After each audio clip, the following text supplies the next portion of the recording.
ঈদের নামাজ পড়ার সঠিক নিয়ম। ঈদের নামাজে যাওয়ার আগে অবশ্যই আমার এই ভিডিওটি দেখবেন, ইনশাআল্লাহ ঈদের নামাজ নিয়ে আপনার কোনো পেচ লাগবে না। প্রথমে ইমামের পিছনে দাঁড়ানোর পর আপনি নিয়ত করবেন যে আমি মুক্তাদি হইয়া এই ইমামের পিছনে অতিরিক্ত 6 তাকবীরের সাথে ঈদুল ফিতরের 2 রাকাত ওয়াজিব নামাজ আদায় করিতেছি, আল্লাহু আকবার। তো ইমাম সাহেব আল্লাহু আকবার বলে হাত বাঁধবেন, আপনিও ইমাম সাহেবের সাথে আল্লাহু আকবার বলে হাত বাঁধবেন। তারপর ইমাম সানা পড়বেন, সানা পড়ার পর অতিরিক্ত 3টা তাকবীর দিবেন। আল্লাহু আকবার বলবেন, হাত ছেড়ে দিবেন। দ্বিতীয় তাকবীর আল্লাহু আকবার বলবেন, হাত ছেড়ে দিবেন।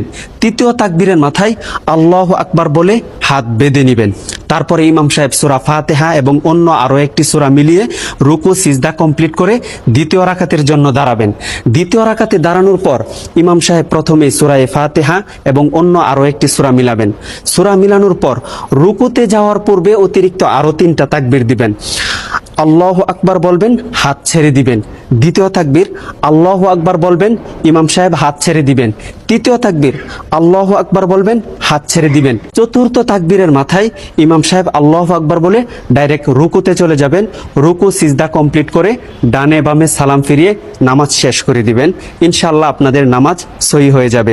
আর এই ভিডিওটি সর্বোচ্চ শেয়ার করে দিবেন যেন সকল মানুষ ঈদের নামাজটি শিখতে পারে, ইনশাআল্লাহ।